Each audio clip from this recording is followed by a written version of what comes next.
Not so good. I think it's important no one really knows what strategy is. Planning and strategy get mixed up, tactics get thrown in there, but the way I like to look at it is strategy is how you think about what you think, and it's really, really important for us to do this today more than any other time. Planning is how you think about what you do, and tactics, of course, is how you do what you do. My job is the thing at the top. When I have impact on my clients, I actually change the way they think about what they think about their brands. So, of course, potentially, it's a very exciting job, and I enjoy it immensely when I get to do it. I've done it for some very large companies. I've worked with big stars like Robbie and Cal, and I've done a lot of work in entertainment. So mainly my work's been in CPG and consumer goods, in TMT, technology, media, and telco, and some stuff in entertainment and pharma, and more recently a small amount of damage in financial services as well. But the overall job is marketing transformation. There is so much talk about transformation. Alongside disruption, transformation is hot on its heels for becoming another extremely annoying word. Digital transformation, perhaps most of all, because really very few people, particularly on the supply side, seem to have the faintest idea of what it means. I just think of marketing transformation as being one simple thing: keeping up with the consumer, keeping up with the network consumer. So this has changed the role of strategy. It used to be about applying lessons from the past, using very, very clearly defined frameworks, Michael Porter and so on, to actually show how the business can configure itself to create what you might call enterprise value. Now, post-digital, this has changed extraordinarily, and when I talk about my business having been disrupted, you can see I really mean it. Strategy is now not about focusing on the past and inside the business, but actually focusing on the future and outside the business. In other words, we need to learn to read what's going on networks. And just before anyone thinks otherwise, I'm not just talking about social listening here. So you see the point: disruption. Disruption, I think, is best defined as fundamental, hard-to-predict shifts in the cultural and the commercial context. And of course, where it gets really interesting for us is the overlap between culture and commerce. That's where our brands live, right in that interface. It's a dangerous and interesting place to live. Always has been, never more dangerous, never more interesting than it is today. So these shifts create uncertainty, particularly for us, by powerfully challenging what is meaningful and what is valuable to consumers. And it's the acceleration of that that makes our job more and more difficult. Now, there's a couple of technologies that are coming down the pipe. All of you by now will be aware of the slightly worrying Oculus Rift. I have no idea whether to take it seriously or not. You certainly don't look very good using it. I think that's clear. How many people have actually seen a film of someone deep in an Oculus Rift experience? It is one of the more embarrassing things to watch. They look like they're having a fit that they're enjoying enormously. I think it's probably the best way of describing it. So virtual reality is coming back into view. A lot of my clients, big brands, again, people like the Unilevers and the Diageos and the Cokes are of course getting interested in it because it's where some of the richest consumer attention is to be found. Therefore, in some way or other, we have to be there. At least we have to understand what's going on. However, I'm sure you're relieved, I'm not going to be talking much about virtual reality today. What I'd like to talk a bit more is embedded intelligence, this awful phrase, the Internet of Things or the Web of Things. Shocking phrase, not a whole lot of use, doesn't explain anything to anybody, but if we think of it as embedded intelligence, in other words, smart stuff that happens in our environment, that's a good, simple way of looking at it. As Dave Trott said earlier on, and I enjoyed all the talks this morning, actually, they were all really informative, but as Dave said, simple is best. Now, going back to virtual reality for a second, it's nothing new. Superscape, I don't know how many of us remember Superscape. They're an American company back in, I think originally in the 80s, that started pioneering virtual experiences. It's been around for a long time. And the same, actually, to some extent, with Internet of Things. So much of what we take for granted as day-to-day technologies came from this place, Xerox PARC. And this guy, Mark Weiser, who's dead now, sadly, was in many ways the father of the Internet of Things, and he created an idea that he called ubiquitous computing, which is basically processing power everywhere. And that, in many ways, and look how long ago it is, what is that, 25 years ago, something like that, that anticipates what we think of today with that awful phrase, the Internet of Things. But I love what he has to say. The most profound technologies are those that disappear.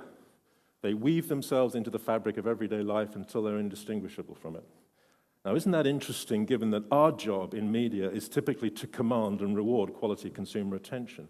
When IoT starts coming into the equation, we start to see that some of the most valuable things that we can do for our consumers, automated services triggered by Internet of Things, will also command very little of their actual attention. but deliver extraordinary value.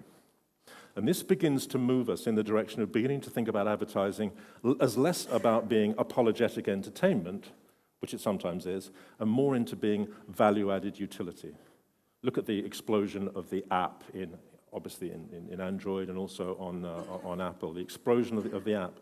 So many of the apps that we have on that interface day after day are useful things that make us happy.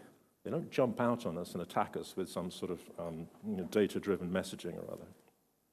So how did we get here? Well, Tim Berners-Lee invented, or rather wrote a paper that led to the invention of what we now know as the World Wide Web in 1989. That was communication. Second stage of the web, content. Really, there's lots of conversations about content. I think we can all agree, however, that content really landed on the web with the launch of Apple's iPhone, which of course I think was in June 1997. At that point, content was front and center in everyone's attention. Why? Because it was everywhere. It was in your pocket, and it was rich, and it was exciting. Now, probably, 2 years ago, Google acquired a little company called Nest for, I think, about $3 billion.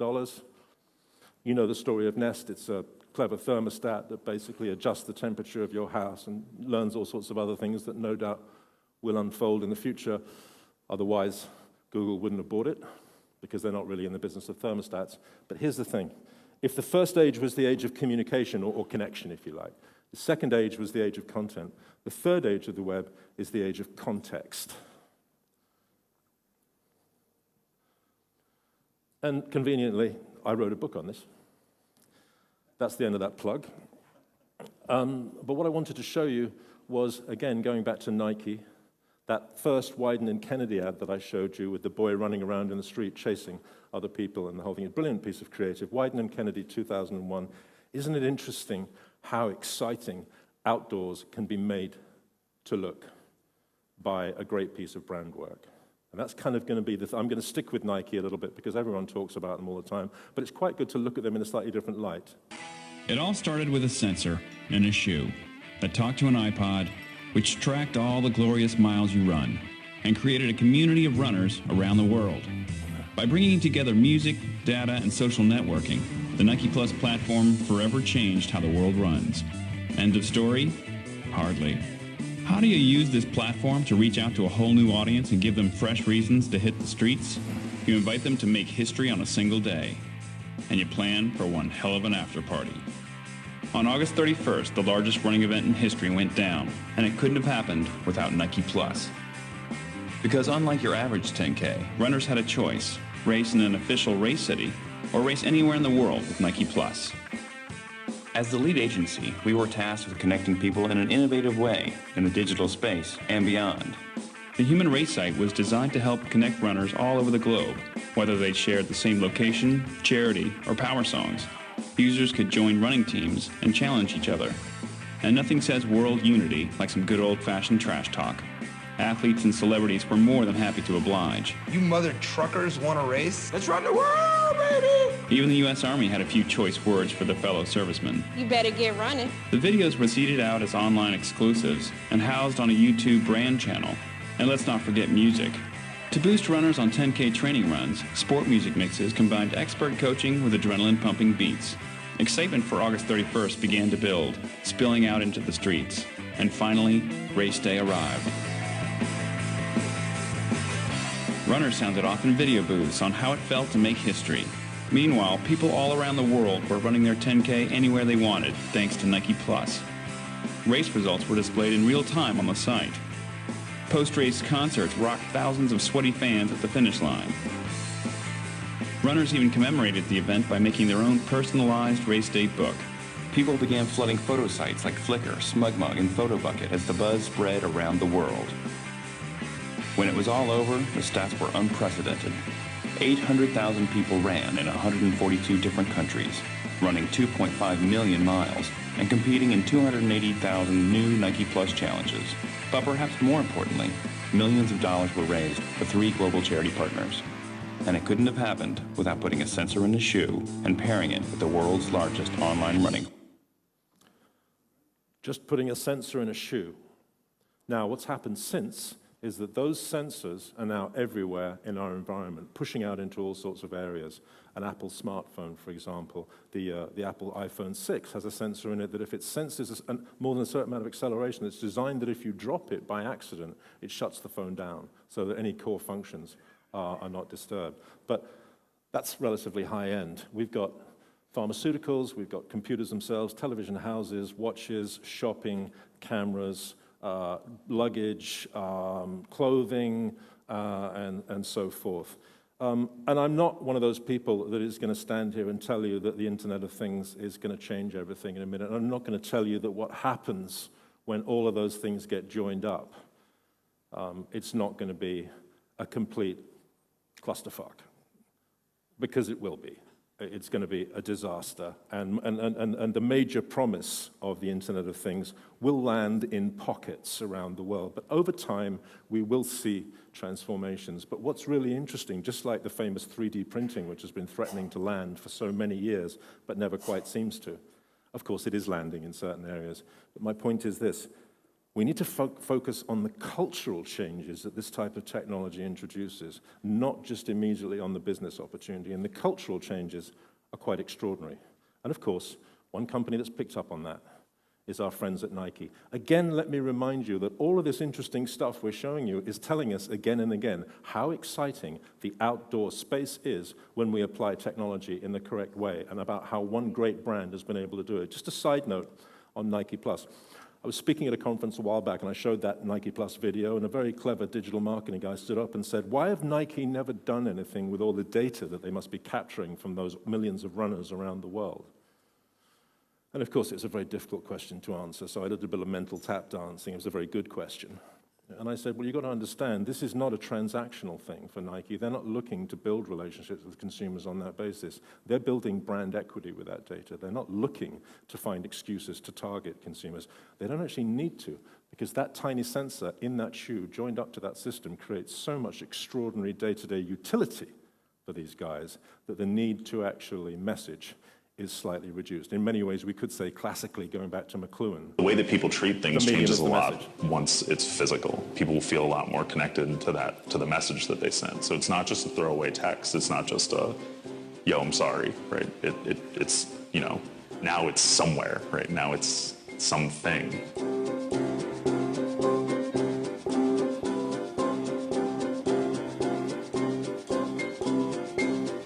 Print a message in sort of memoriam of a lost loved one, or in honor of someone fighting cancer, and see that appear on the road in a Tour de France that they could never participate in physically, that has the power to be very comforting, I would say. As a software person, you're just constantly cranking out HTML, you're cranking out images, you know, you've got whatever. It's rare that you end up with something that's actually potentially really important to somebody. So it's like a really good feeling. If you don't think about Lance Armstrong, which of course it's better not to these days, at least not for the moment, that is quite extraordinary. If I can just explain to you how that system worked. Essentially, families or relatives or carers or friends of people who were suffering from or recovering from cancer or had recovered had the opportunity to send messages to Nike's system, and those messages were systematically chalked all over France on the roads, and they literally followed the race all over France. Again, the outdoors as an extraordinarily exciting, compelling, relevant space, driven by technology, but of course, very, very sensitive to culture. Now, this is good. That's Nike, that's Apple. What about the most boring products in the world? The products that have to advertise in order to stay alive. CPG, consumer goods. Consumer goods, fast-moving consumer goods, have never been under such threat as they are at the moment, by which I mean people obviously still continue buying deodorant, but whether you buy Dove or Olay or whatever else you buy is very much price-driven now. And in many senses, we could say that data is no longer the friend of the consumer brand, because a data-empowered consumer over here and a data-empowered retailer over here, neither of whom are typically actually that sentimentally attached to the brand, will join forces to drive the price down. And if we think of brand equity as being very simply a consumer disposition to spend good money on a good product regularly now and into the future, all of that stuff is being threatened by the ability to strip away branding and actually just get to, I'll just take the one that's on special offer, the 2 for 3 or whatever. It's a very hard thing to be a fast-moving consumer good right now, and I know for a fact from my own experience that everyone in P&G, Kimberly-Clark, Procter & Gamble, Unilever, and so on are addressing this issue head-on. And of course, they're looking to technology to help them solve it. Now, I'll talk to you about a little case study in a second, but before I do, let's go back to that most beleaguered of consumer goods, the toilet roll.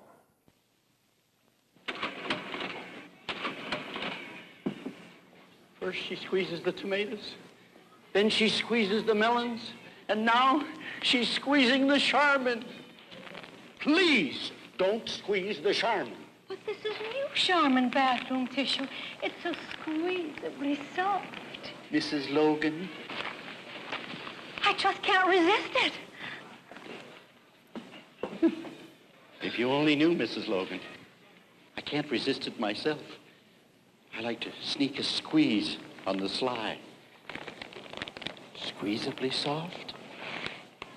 And that fragrant Charmin is added. Nice touch. Mr. Whipple, please, don't squeeze the Charmin. There's a great book that I recommend you might read called Hey Whipple, Squeeze This, which is actually about the argument that the most attractive, culturally pleasant advertising is very often the least effective. The Whipple campaign, I don't know, maybe Nancy or Stephen, but I think the Whipple thing ran for about 30 years. And of course, as you can see, it was some of the most effective but irritating advertising we've ever seen. And he was a very irritating man. Very rich man, I'd imagine. Now, 2 years ago, I was with some colleagues, ran a workshop at one of the big CPG owners, and they'd asked us to look at the future of e-commerce. Always a distressing question. So I just joined this agency, and I thought to myself, why don't we be a little bit disruptive here? So we went to them with a proposition that actually getting behind all the basket stuff and all the standard e-commerce, what do we do about Amazon conversation, it'd be really interesting if we went to the idea that the future of e-commerce, and indeed the future of m-commerce, is actually no commerce as far as you guys are concerned. And we ran a little thing in the workshop, and we said, imagine if you are that mythical thing, a housewife, or a house person, I suppose we call them now, but let's just say housewife. And you had the opportunity to never run out of toilet paper again, never have to think about buying toilet paper again, and perhaps most intriguingly of all, never have to actually watch a toilet paper commercial ever again. How loyal would you be likely to be to that brand? And of course, it's a frightening answer, because in fact, if we can automate that process, and if we can get toilet paper into people's houses without too much fuss, they will quite happily, for that service, pay a reasonable rate. As long as they're not being completely ripped off, they will comfortably stick with the same brand. And suddenly, you have this, in CRM terms, you have this extraordinary idea of lifetime customer value for a roll of toilet paper, which you never had before. But interestingly, we only get that by shifting our focus not necessarily onto digital advertising, but more into digital utility. So being useful, and I do think, by the way, that this applies to out-of-home. You may not think this does. I think the opportunities to be useful, to add significant utility to people in out-of-home, must be explored. So a little bit after that, this thing came along. And I don't know how many of you are aware of Amazon Dash. It started out with a strategy where they had a sticky button that had a brand on it, and when you touched the box of the product you were just about to run out of on the button, it would automatically add it to your shopping list. So say you're running out of Persil, you have a Persil button, you tap it on that, it's automatically added, of course, to your Amazon shopping list. And that was interesting. You began to see that beyond a certain point, a house, someone who runs a household is not going to have 30 or 40 individual brand buttons. So not long after that, they introduced the Amazon Dash Wand. And what I understand, this has not been launched in Europe yet, but what I understand this enables us to do is essentially just wave this wand at a product that we want to renew the purchase of. And it's added to our shopping basket almost immediately. This is an IoT thing. And what's really interesting about that for me, and I talked earlier on about the threat that consumer packaged goods are facing from the power of retailers, is traditionally the brand has pretty much owned the advertising and the household experience. The retailer has pretty much done what they should do, which is stay in their shop and wait for you to go in there. initiatives like this that drive a brand like Amazon deep into the household and actually where to the point where it starts to become the dominant brand and where the distinction between shopper and consumer almost breaks down because I'm using while I'm shopping and I'm shopping while I'm using. This stuff is deeply disruptive. And of course, as you can imagine, all of the people I work with and a lot of people I'd like to work with but don't are asking themselves absolutely rightly, what do we do about Amazon Dash? Now, one of the greatest questions that arises out of this is does this represent the death of great brand creativity? I would argue not at all. In fact, to be honest with you, if our clients, if our consumer goods clients, particularly, I like to focus on consumer goods because they are in the most trouble. Google doesn't have this problem. Apple doesn't have this problem. None of those, Uber certainly doesn't have this problem. I don't think they even have to advertise. The CPG guys have to advertise to stay alive, or they have to do something in order to remain relevant to their consumers. So if you can solve a problem for them, my thought is you can solve a problem for anybody. So this, of course, is the famous David Ogilvy ad for Rolls-Royce back in the day. I've got a story about that, but I'll tell you that later on after I've finished over a drink.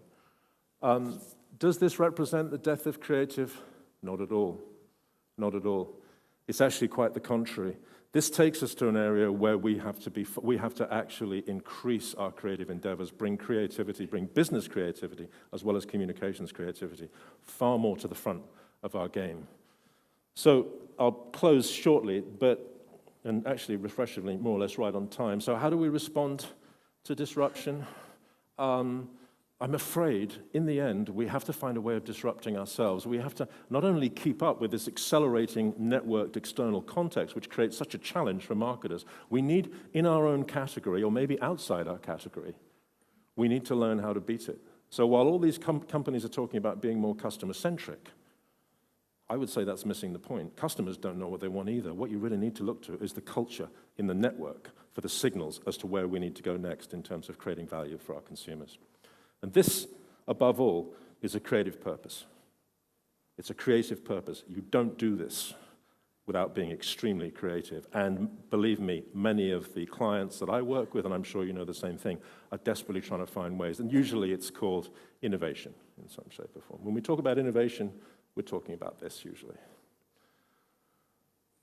Does that mean digital isn't relevant? Of course not.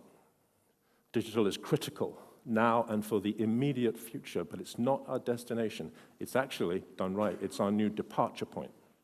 It's the platform, in the broadest sense, that we build off in order to push forward to the next stage of business and to support our brand clients as they face their challenges. So what is our new journey? I don't think this will surprise anybody, but it's via digitally driven efficiency, which we're right in the middle of right now, to creatively driven growth. Creatively driven growth is my message to you. And before you think we're all getting too serious, I'd like to leave you with this. Those of you from France will have seen this already, but just to remind you that quite often the digital doesn't always do the trick, and quite often it's back to good old physical. And I'll close with this. Thank you. Emma. Huh? Emma. Emma. Emma. Emma. Emma.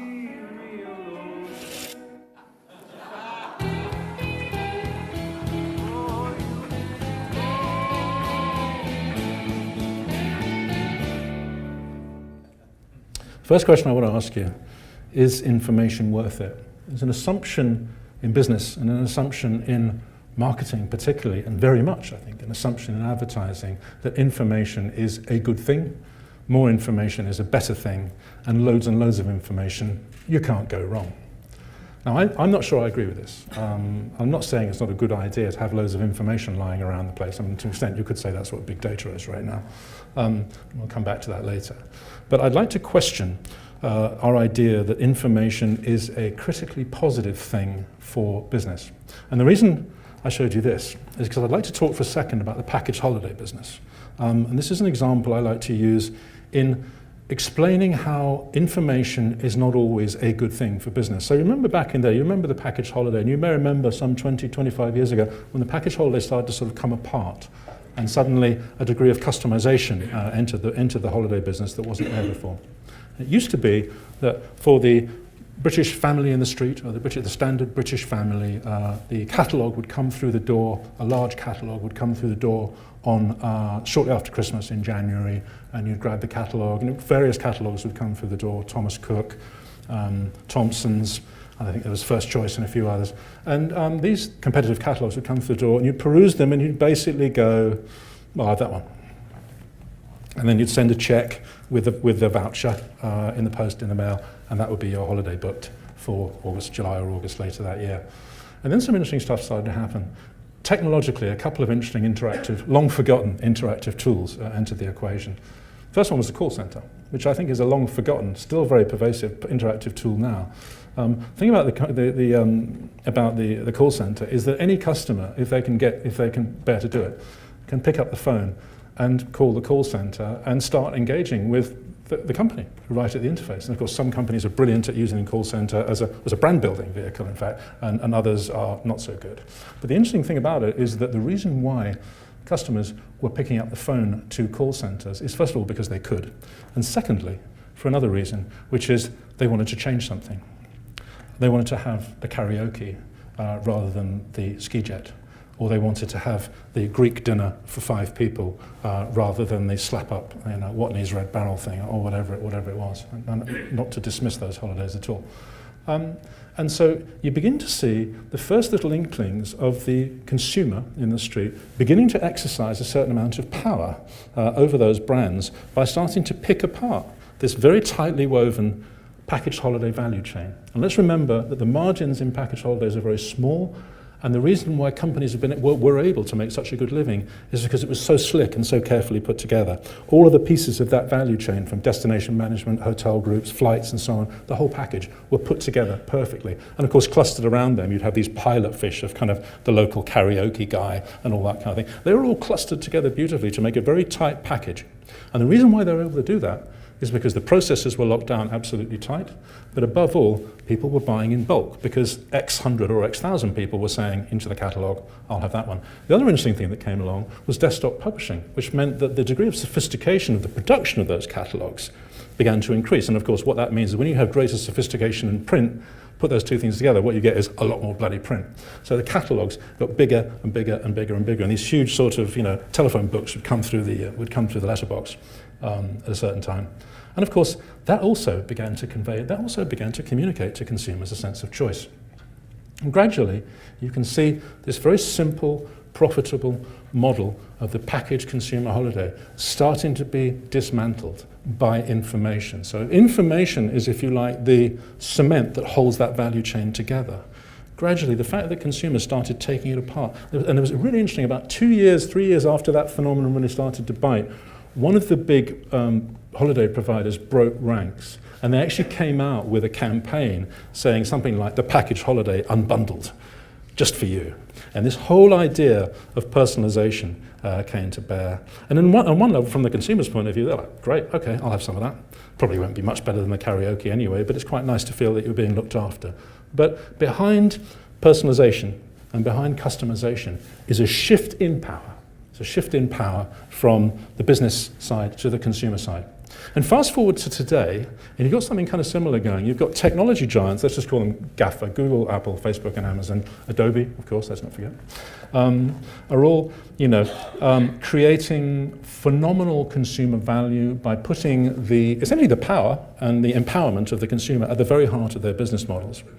And that creates a sort of addictive system whereby, so if you imagine on one hand, on this side of the thing, imagine a vice, if you like, here, with brands and other service providers in the middle. On the one hand, you've got the big technology giants whose only role in life is to empower consumers. And we know what happens when that goes wrong. When Apple's map fiascos, or when Google, the whole Prism thing that we're starting to see at the moment. When the consumer starts to think about taking some power back or taking some more power back, those brands are built entirely on consumer empowerment, and it's very addictive.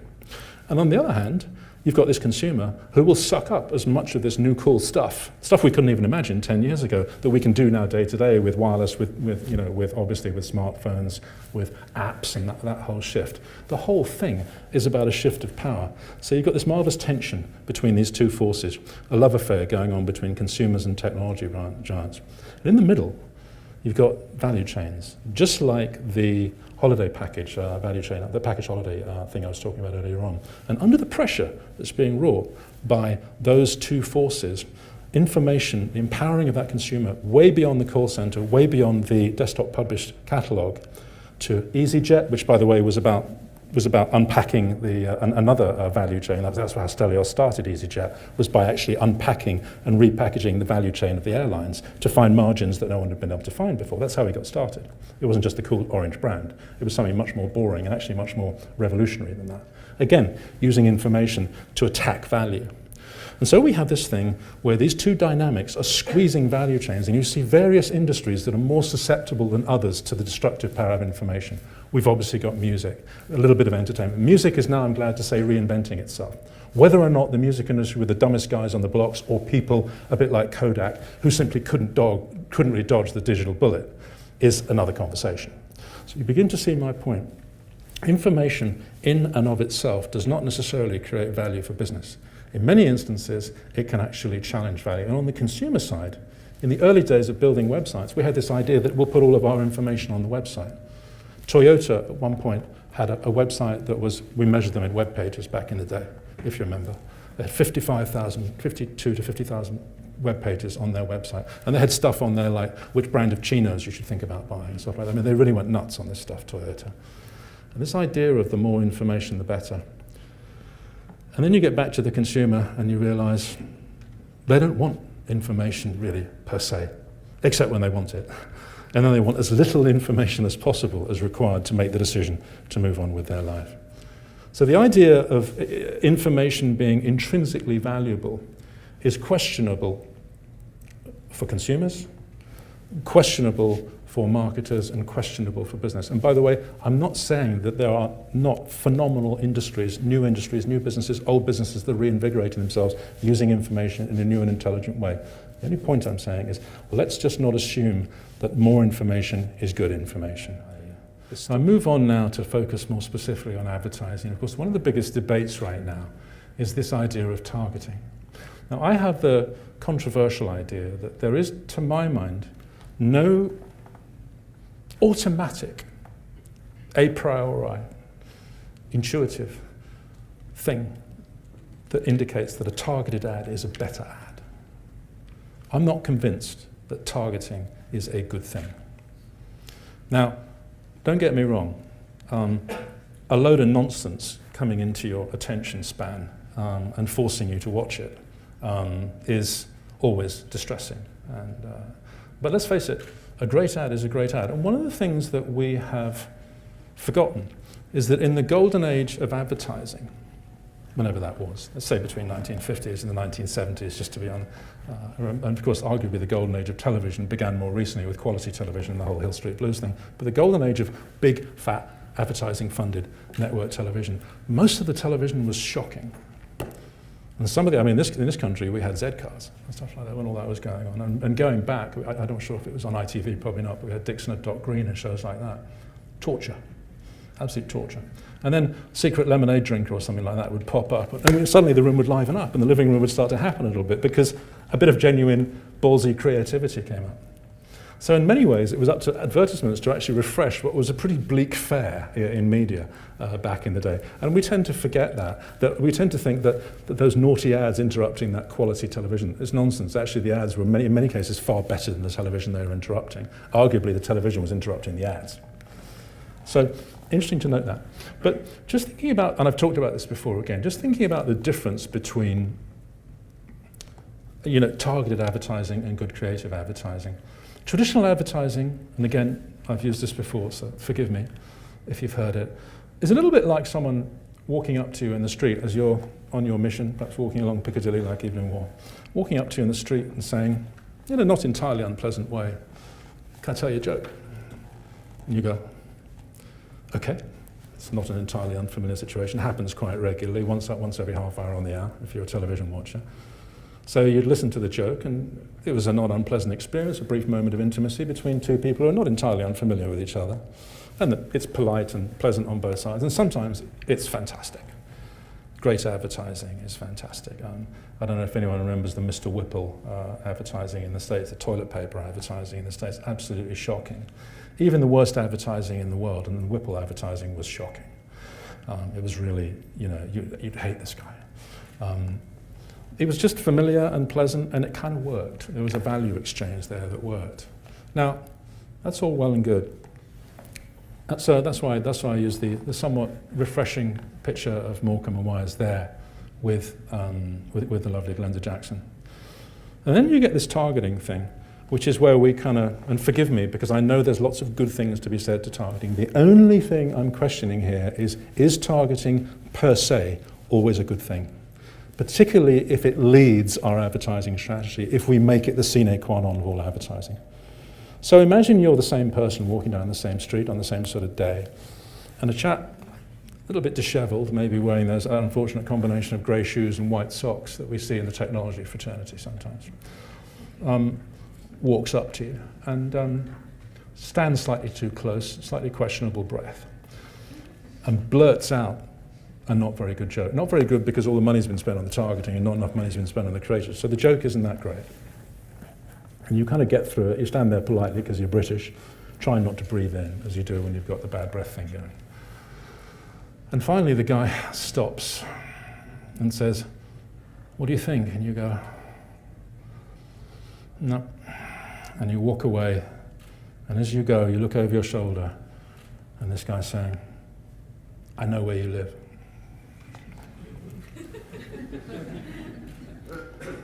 That's extreme. But it's not, so you could have Morecambe and Wise, or you could have this. Now, I've always had a bit of an issue with Ken Dodd. You know how you have nightmares about clowns when you're a kid? Ken Dodd, for me, fits into that thing. The fact that he's so insanely happy about everything all the time tells me he's disturbed. And that we are on kamikaze airlines when we fly with Ken. So in what instance does information add value, and how does it go about adding value? I'd like to talk a little bit about this thing of big data, really just talking about data. So first of all, what was Postman Pat's cat's name? Quickly. Starter for 10. Anyone? Jess, thank you. Good. So mostly British people here. Any tourists? So good. Jess, indeed. Name of my daughter, not named after Postman Pat's daughter. Not so long ago, I advised one of many content distribution platforms. I think I've worked for several hundred content distribution platforms all my time. None of them have actually worked. But occasionally I'd get pulled in to do a bit of advice. We don't quite know what we're doing. The technology's great, blah, blah, blah. And I'd go in and talk to them a little bit about positioning. And the guy that ran this particular one, which will remain nameless, let's call it Pat 5 for the sake of argument, he took me over to the Lanesborough and he said, you see, he was a very, very, very venerable music industry veteran who used to run the record label of a very, very big band in the 70s whose name began with L. And he was a really heavy hitter, Monaco, big yacht, all that stuff. And he said, you know, Mike, the thing I think about our business, I think of us as the Federal Express of the content distribution business. And this wasn't so long ago. And that whole thing about moving content from A to B was no longer that interesting, to be honest with you. That had kind of been cracked. Broadband was in play. Moving content around from the consumer, from the production company or whatever, the distribution company to the consumer, the whole BT Tower thing, that was done. That was cooked. And it wasn't that exciting.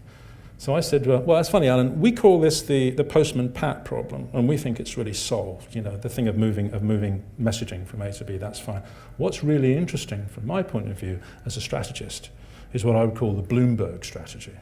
And the Bloomberg strategy, from the point of view of marketers particularly, I find really interesting. If you think about Bloomberg, it's more than the very famous Mike Bloomberg, clearly a fantastic businessman, probably a pretty good mayor, and a big brand in his own right. And it's about a lot more than those trading desks and this enormous publishing empire that they've built. A publishing empire that, by the way, is based on enabling decision quality, which I think is quite interesting. So what Bloomberg does, at its most simple level, And I'm proud to say that I unfolded this for my venerable friend at the Lanesborough Hotel on the fly, partly because I was just annoyed with working for him and I wanted to make him feel stupid, which is obviously what you do as a consultant. And I said, I think what Bloomberg does is really interesting. They buy information, they do things to it, they combine it with other forms of information, and then most importantly, they move it to the point of optimal value in space and time, which in this case is a stock transaction of some kind or another. And suddenly the value of information and the relative value of information and the information that we should be investing in becomes extremely clear. And as marketers, in the way we use data, I think we should be thinking in that way. I think we should be saying, what are the high-value transactions, not necessarily purchases, but encounters, if you like, between brand, retailer, consumer, whatever. What are the ones that we must enable at all the touch points that where we want to touch that consumer? What do we need to do to enable that transaction? But most importantly, what data do we need to invest in order to get to that point, and what do we need to do with it, and so on. So working backwards. And typically if you go to a large corporation and talk about data strategy, the first thing they'll do is you'll need to talk to him and he'll tell you all the data we've got. And we'll start from there. I think that's wrong. I think we should be talking about the data we need in order to enable the consumer experiences and the benefits for the brand that are required in order to compete in an environment of perpetual strategic disruption. So I call that, rightly or wrongly, I call that small data. And just think Kindle. The first time I started using Kindle, the thing I loved about it was just with a few bytes of data just moving across the ether. The book that I'd started reading in bed, passing out the night before, was available to me at exactly the same point I'd stopped leaving when I was sitting sweating on the tube the following morning, stuck in a tunnel somewhere, assuming I had wireless. Those little moments of transformational stuff, small data,